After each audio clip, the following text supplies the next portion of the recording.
하나님께서 우리에게 주시는 말씀은 구약성경 출애굽기 29장 19절에서 25절의 말씀입니다. 출애굽기 29장 19절에서 25절 말씀 봉독해 드리겠습니다. 너는 다른 순양을 택하고 아론과 그 아들들은 그 순양의 머리 위에 안수할지며 너는 그 순양을 잡고 그것의 피를 가져다가 아론의 오른쪽 귓부리와 그의 아들들의 오른쪽 귓부리에 바르고 그 오른손 엄지와 오른발 엄지에 바르고 그 피를 제단 주위에 뿌리고 제단 위에 피와 관유를 가져다가 아론과 그의 옷과 그의 아들들과 그의 아들들의 옷에 뿌리라. 그와 그의 옷과 그의 아들들과 그의 아들들의 옷이 거룩하리라. 또 너는 그 순양의 기름과 기름진 꼬리와 그것의 내장에 덮인 기름과 간 위의 꺼풀과 두 콩팥과 그것들 위에 기름과 오른쪽 넓적다리를 가지라. 이는 위임식의 순양이라. 또 여호와 앞에 있는 무교병 광주리에서 떡 한 개와 기름 바른 과자 한 개와 전병 한 개를 가져다가 그 전부를 아론의 손과 그의 아들들의 손에 주고 그것을 흔들어 여호와 앞에 요제를 삼을지며 너는 그것을 그들의 손에서 가져다가 제단 위에서 번제물을 더하여 불사르라.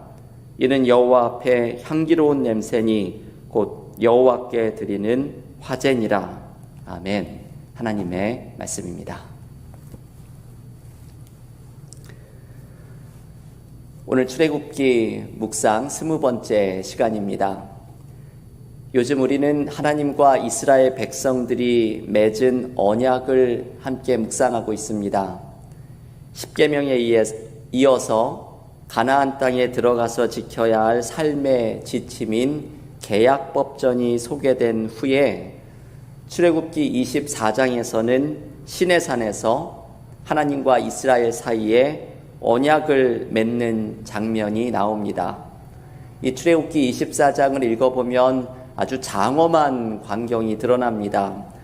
하나님과 이스라엘 사이에 언약을 세우는 예식이 이루어지고 모세는 하나님의 임재가 맹렬한 불같이 임하고 있는 시내산에 40일간 머무르는 이야기가 등장을 합니다. 이 출애굽기 24장에서 하나님과 언약을 세운 이스라엘 백성들은 25장부터 31장에서 하나님을 예배하는 장소인 성막을 만드는 지침을 받고 그리고 이 성막에서 예배를 인도하는 제사장들을 세우는 지침을 받습니다. 여러분, 이 부분의 말씀은 이런 의미이죠. 이제 하나님과 세운 언약의 관계를 잘 유지하기 위해서 하나님께 예배드리는 성막을 짓고 이 성막에서 예배를 인도하는 제사장에 대한 규례를 받는 것입니다. 이것이 출애굽기 25장부터 31장 사이에 나오는 성막과 제사장에 대한 말씀들입니다. 그런데 이 부분의 말씀들을 읽어보면 너무나 상세하고 많은 정보들이 등장합니다. 그래서 이 규정들을 일일이 살펴보기보다는 이번 출애굽기 묵상 시간에는 예배라는 큰 주제를 통해서 출애굽기 25장부터 31장에 나오는 커다란 메시지를 묵상하려고 합니다. 특별히 오늘 봉독한 제사장의 위임식에 대한 규정에서 우리는 이 예배의 메시지를 깊이 묵상할 수 있습니다. 오늘의 본문 출애굽기 29장은 제사장의 위임식에 대한 규정이 등장하는 본문입니다. 위임식이라는 것은 제사장으로 세우는, 임명하는 예식입니다. 요즘식으로는 목사 안수식이 비슷하다고 말할 수 있겠습니다.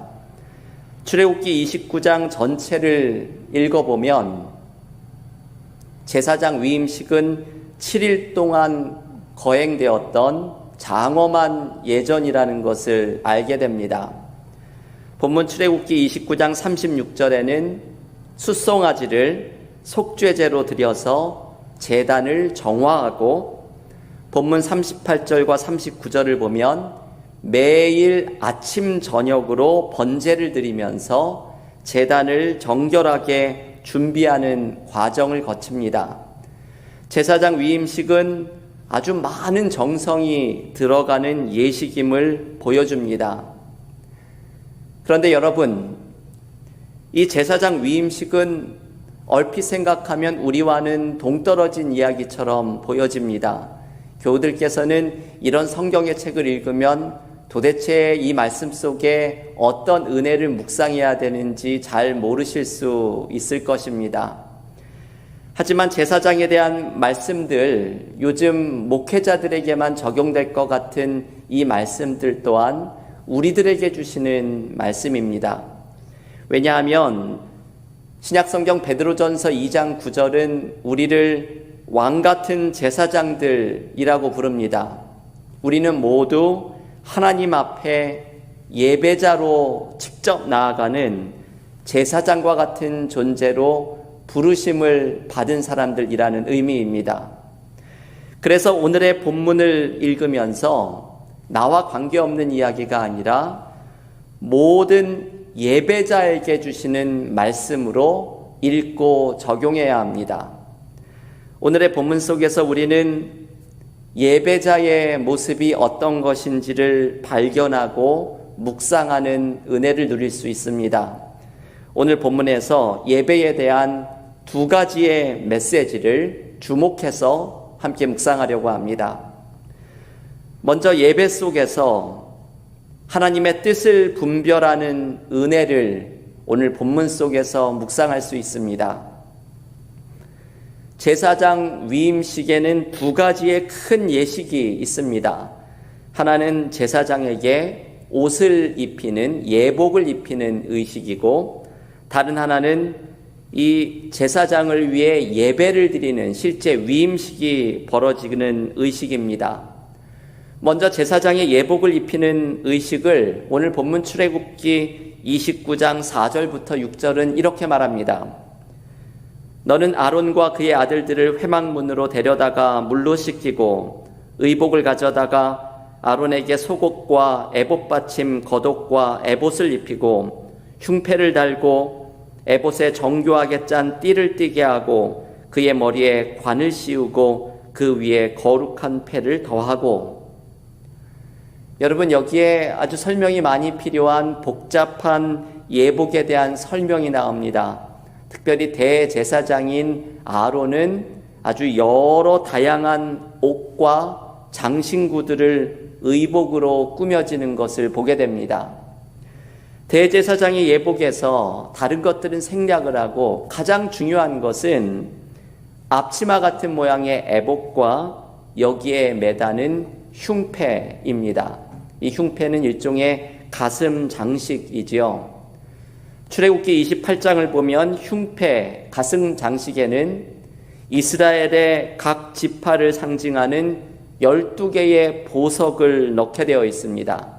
이것은 대제사장이 이스라엘의 12지파를 대표해서 예배를 인도하는 사람이라는 의미입니다.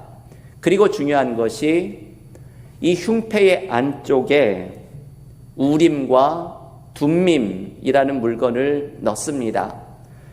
출애굽기 28장 30절에 보면 우림은 빛이라는 뜻의 물건이고 둠밈은 완전함 혹은 진리라는 의미의 물건입니다. 이 대제사장의 가슴 장식에 빛과 진리라는 뜻의 우림과 둠밈을 넣었다는 것이죠. 이 물건들이 어떤 모양이고 정확하게 어떤 용도로 사용되었는지를 현재는 알 수가 없습니다. 하지만 빛과 진리라는 의미를 통해서 아마도 대제사장은 이 우림과 둠밈을 하나님의 뜻을 구하는 용도로 사용했을 것입니다. 결국 대제사장은 예배 가운데에 하나님의 뜻을 분별하는 사람이었습니다. 이것이 오늘 예배자에 대해서 묵상하는 첫 번째 메시지입니다. 예배자의 모습 가운데 하나는 하나님의 뜻을 분별하는 것입니다.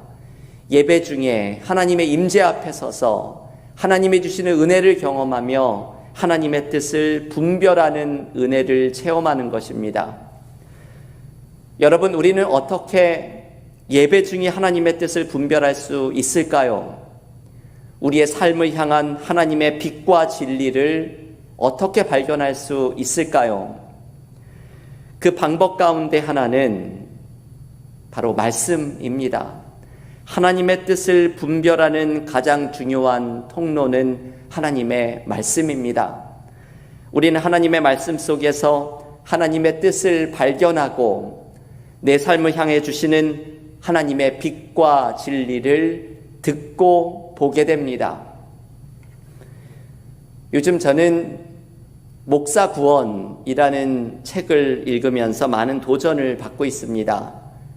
이 책은 설교 비평으로 유명한 많은 분들에게 도전을 주었던 정용섭 목사님이라는 분의 새로운 책입니다. 목사 구원이라는 책에서 정용섭 목사님은 목회라는 것이 목사가 구원의 실제를 경험하고 이루어가는 과정이 될 것을 강조합니다. 제가 이 책을 읽으면서 저의 목회를 돌아보면서 많은 도전을 받았습니다. 목회라는 것이 하나의 기술로 전락하는 것이 아니라 구원의 실제를 경험하고 이 구원을 함께 교우들과 나누면서 구원을 이루어가는 과정이 되어야 할 것을 강조합니다. 이를 위해서 정용섭 교수님은 성경의 놀라운 세계 속에 들어가는 것을 강조합니다. 이분이 성서학자 월터 브루그만을 예로 듭니다. 월터 브루그만이 쓴 텍스트가 설교하게 하라는 책의 추천사에는 이런 대목이 나옵니다. 평생을 성경 본문을 붙들고 씨름한 브루그만은 아직까지도 성경에서 새로운 사실을 발견하고는 어린아이처럼 놀라고 사춘기 소년처럼 기뻐하는 모습을 잃지 않고 있다. 저는 이 대목을 읽으면서 참 많은 생각을 했습니다. 제가 좋아하는 구약성서학자가 월터 브루그만이고 신약성서학자가 톰 라이트이라는 분인데 이 구약성서학자의 대가인 월터 브루그만이 아직도 성경을 읽으면서 새로운 사실을 발견하고 그때마다 어린아이처럼 놀라고 소년처럼 기뻐한다고 말합니다. 여러분, 이분의 성경에 대한 깊은 애정과 진지함을 느낄 수 있는 대목입니다. 이분이 성경을 사실 얼마나 잘 알겠습니까? 구약성서학자 가운데 최고의 학자로 알려져 있는 이분이 연구하지 않은 본문이 어디에 있겠습니까? 그런데도 성경을 대할 때마다 새로운 것을 발견하고 그때마다 소년처럼 기뻐하는 모습을 잃지 않는다고 합니다. 말씀에 대한 이 깊은 애정과 진지함이 말씀 속에서 하나님의 말씀을, 하나님의 뜻을 분별하고 기뻐하게 만듭니다. 여러분, 예배자는 어떤 사람입니까? 예배자는 예배 가운데 임하는 하나님의 말씀 속에서 하나님의 뜻을 발견하는 사람입니다. 예배자는 말씀 속에서 우림과 둠밈, 우리를 향한 하나님의 빛과 진리를 발견하는 사람입니다. 하나님의 뜻을 분별하면 이것이 우리의 삶을 빛으로 인도합니다. 내 삶의 문제를 해결하는 진리의 능력을 경험합니다. 교우 여러분, 말씀을 통해서 하나님의 뜻을 분별하는 예배자가 되십시오. 하나님의 말씀이 우리의 삶의 빛과 진리가 되는 은혜와 능력을 경험하십시오.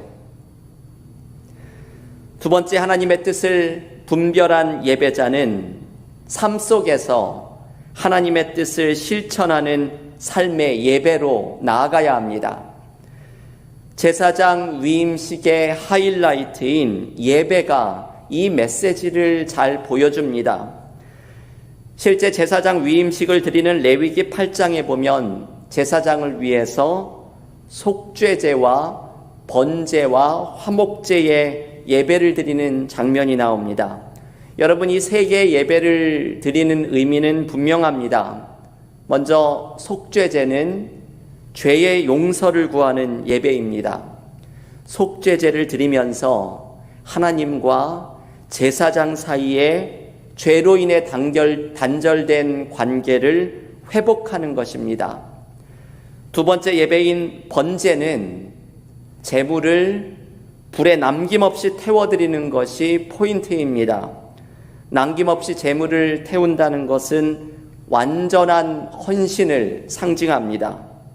그리고 마지막 예배인 화목제는 감사를 사람들과 함께 나누는 잔치가 그 특징입니다. 제사장 위임식은 이 세 가지의 예배를 통해서 예배의 세 가지의 정신을 우리에게 가르쳐 줍니다. 회복과 헌신과 감사의 나눔입니다. 우리의 예배 속에서도 회복과 헌신과 감사의 나눔이 담겨 있어야 합니다.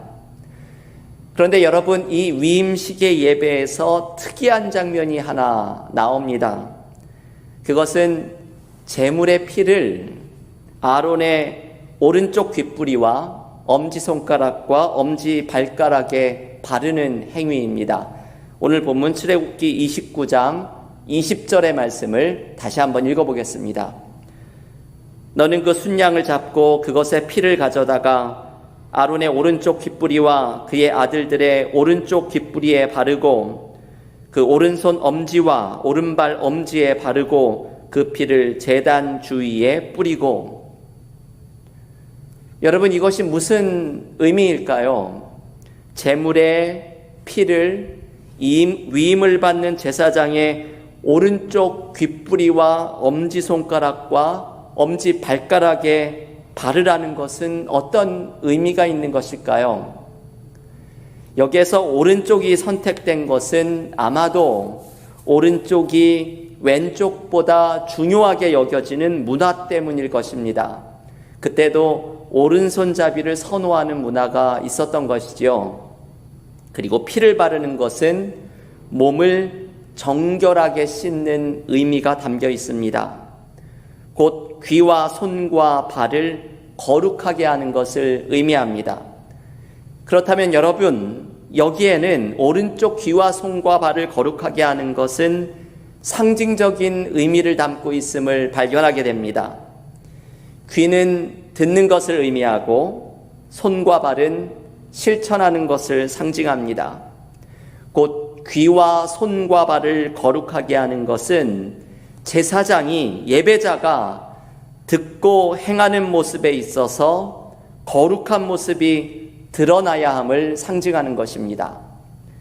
이것을 예배의 의미로 바꾸어 말하면 우리는 예배 중에 분별한 하나님의 뜻을 듣고 그것을 삶에서 손과 발로 실천해야 함을 강조합니다. 한마디로 삶의 예배입니다. 예배에서 경험한 은혜를 삶에서 실천할 때 우리는 삶 속에서 하나님의 뜻이 이루어지는 은혜와 축복을 경험하게 됩니다. 사도 바울은 우리가 실천해야 할 삶의 예배를 이렇게 소개해 줍니다. 로마서 12장 2절 말씀을 제가 유진 피터슨의 메시지라는 성경으로 읽어드리겠습니다. 여러분은 하나님께 시선을 고정하십시오. 그러면 속에서부터 변화가 일어날 것입니다. 그분께서 여러분에게 바라시는 것을 흔쾌히 인정하고 조금도 머뭇거리지 말고 거기에 응하십시오. 여러분을 둘러싸고 있는 문화는 늘 여러분을 미숙한 수준으로 끌어 낮추려 하지만 하나님께서는 언제나 여러분에게서 최선의 것을 이끌어내시고 여러분 안에 멋진 성숙을 길러주십니다. 아멘. 여러분, 이 번역이 로마서 12장 2절의 이 메시지의 번역이 참 멋집니다. 하나님은 우리의 삶에 변화가 일어나기를 원하시고 최선의 것을 끌어내기를 원하시고 우리 안에 멋진 성숙을 이루기를 원하십니다. 그러기 위해서는 두 가지를 해야 할 것을 본문은 말해줍니다. 하나는 하나님이 바라시는 것을 흔쾌히 인정하는 것, 곧 하나님의 뜻을 듣는 귀를 갖는 것입니다. 다른 하나는 조금도 머뭇거리지 않고 거기에 응하는 것, 곧 실천하는 손과 발을 갖는 것입니다. 하나님의 뜻을 듣는 귀와 실천하는 손과 발을 가질 때 우리는 하나님의 뜻이 우리의 삶에 이루어지는 은혜를 경험하고, 그때 우리의 삶에는 변화와 하나님이 원하시는 최선의 것이 드러나게 될 것이라는 말씀입니다. 여러분, 우리의 삶 속에 변화가 일어나지 않고 하나님이 원하시는 최선의 것이 드러나지 않는 이유는 하나님의 뜻을 듣는 귀와 실천하는 손과 발이 우리에게 없기 때문입니다. 지난 주일에 제가 소개해드렸던 데이비드 플랫이라는 분의 이야기를 하나 소개해드린 적이 있습니다. 이분이 자신의 목회 사역에서 중요한 전환점을 맞은 계기가 있었습니다. 그것은 에런이라는 사역자를 만났던 경험입니다. 에런이라는 분은 히말라야의 산속에서 가난한 사람들을 위한 목회에 전념하고 있는 사람입니다. 데이비드 플랫 목사님이 에런에게 묻습니다. 당신은 어떻게 이 산속의 오지에 들어오게 되었습니까? 하던 목회를 그만두고 어떻게 이곳으로 들어올 결심을 하게 되었습니까? 이 질문을 듣고서 에런이라는 사역자가 이렇게 대답합니다. 그 이유는 말만 하기가 지긋지긋했기 때문입니다. 제 자신이 영적으로 육적으로 절박한 세상 속에서 실제 사역을 하기보다는 사역에 관해 말만 하고 있는 사람처럼 느껴졌기 때문입니다. 그래서 내가 바뀌어야겠다고 생각을 했습니다. 이 말이 데이비드 플랫 목사님에게 큰 도전이 되었습니다. 그래서 이분도 미국에 돌아가서 목회를 그만두고 국제선교회 이사회를 맡으면서 새로운 사역으로 뛰어들게 됩니다. 여러분, 이 에런이라는 분의 말이 참 도전이 되지요. 말만 하기가 지긋지긋해서요. 우리는 하나님이 기뻐하시는 일을 실천해야 합니다. 하나님의 말씀대로 행하며 살아가야 합니다. 그때 우리의 삶에는 변화가 일어나고 하나님이 계획하신 최선의 것이 우리의 삶 속에 이끌어내지게 됩니다. 우리의 삶의 회복이 일어나지 않는 것은 하나님의 말씀을 듣는 귀와 그것을 실천하는 손과 발, 삶의 예배가 없기 때문입니다. 여러분, 이제 우리의 삶은 점점 새로운 일상, 뉴 노멀을 향해서 나아가고 있습니다. 새로운 삶의 변화와 회복을 위한 지혜를 위해서 간구하고 있습니다. 이 새로운 삶의 변화와 회복을 위한 지혜를 어디에서 발견할 수 있을까요? 오늘 본문은 예배 속에서 발견해야 한다고 알려줍니다. 예배에서 주시는 하나님의 말씀 속에서 진리와 빛이 되어주시는 하나님의 뜻을 발견하고 이 말씀을 삶에서 실천할 때 우리는 하나님이 일으키시는 변화와 하나님이 계획하신 최선의 것이 내 삶에 드러나는 은혜를 누리게 될 것입니다. 여러분, 기억하십시오. 예배가 세워지면 삶도 세워집니다. 삶의 회복은 예배의 회복으로부터 시작이 됩니다. 오늘 우리에게 주신 이 말씀을 붙들고서 예배의 깊은 은혜 속에서 우리의 삶을 세워나가는 하나님을 만나는 은혜가 교우 여러분들의 가정 가운데, 믿음 생활 가운데 넘치기를 간절히 기원합니다. 오늘 주신 말씀으로 함께 기도드리면서 각자 댁에서 통성으로 기도하는 시간을 갖겠습니다. 함께 기도드리겠습니다. 오늘 우리에게 주신 말씀으로 하나님 앞에 나아가십시오. 오늘 이스라엘 백성들이 하나님과의 언약을 체결한 후에 하나님께서는 예배에 대한 말씀을 주기를 원하십니다. 예배 가운데 하나님의 말씀 속에서 진리와 빛이 되어주시는 하나님의 뜻을 발견하고 이 말씀을 손과 발로 실천하는 삶의 예배 속에서 우리는 하나님이 일으키시는 변화와 하나님이 계획하신 최선의 것이 드러나는 로마서 12장 2절이 이루어지는 은혜를 경험하게 될 것입니다. 요즘 우리가 새로운 일상을 향해 나아가면서 삶의 변화와 회복을 위해서 기도하고 있습니다. 삶의 회복을 위한 지혜를 예배 속에서 발견하도록 우리의 소홀해진 예배를 하나님 앞에 바로 세우면서 예배의 회복 속에 삶의 회복을 경험하게 해달라고 오늘 주신 말씀으로 다 함께 통성으로 다 같이 기도드리겠습니다. 하나님 감사합니다. 오늘도 우리에게 수요 찬양 예배를 허락하여 주시고 각자의 삶의 자리에서 하나님 앞에 간절한 마음으로 예배로 나아갑니다. 주님, 인터넷 예배로 우리의 예배가 하나님만이 하시는 예배를 드리고 있습니다. 예배 자리로 나아갈 때에 신령과 진정으로 간절한 마음으로 하나님 앞에 나아가게 하여 주시고 우리에게 주시는 말씀 속에 하나님의 뜻을 분별하며 하나님의 계획을 발견하며 하나님의 말씀을 듣는 귀를 허락하시며 이 말씀을 실천하는 손과 발을 허락하여 주시사 하나님의 뜻과 계획이 우리의 삶에 펼쳐지며 하나님이 계획하신 최선의 것이 우리의 삶에 드러나는 축복을 누리게 하여 주시옵소서. 많은 교우들 삶의 어려움 속에 있습니다. 오늘도 예배 가운데 하나님 앞에 올려드리는 우리의 기도를 주님께서 들으셨을 줄로 믿습니다. 예배 가운데 주시는 말씀을 듣게 하시며 예배 속에서 하나님께서 주신 계획을 발견하고 실천할 때에 우리의 삶이 변화되고 세워지는 은혜를 누리게 주시옵소서. 새로운 삶을 향해 나아가는 기도의 제목들 속에 주님 인도하여 주시고 우리 은혜와 사랑의 공동체를 기억하여 주시사 하나님 믿음의 공동체가 약하여지지 않으며 더욱더 단단한 모습으로 주님 앞에 나아가는 은혜를 누리는 우리 은혜와 사랑 교회 되게 하여 주시옵소서.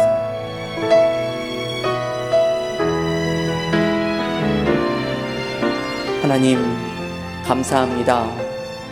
오늘도 우리에게 수요 찬양 예배 허락하여 주시사 찬양 속에 말씀 속에 기도 속에 우리를 만나주시는 예배의 능력과 은혜를 경험하게 하시니 감사드립니다. 오늘도 하나님 앞에 올려드린 모든 기도의 제목에 응답하여 주시사 가정마다 하나님 앞에 드리는 눈물의 기도 가운데 당신의 선하신 뜻이 이루어지는 은혜와 복을 경험하게 하여 주시옵소서.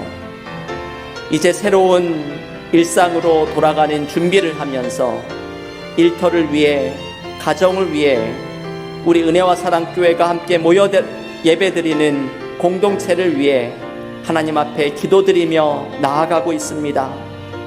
오늘 우리에게 주신 말씀을 붙듭니다.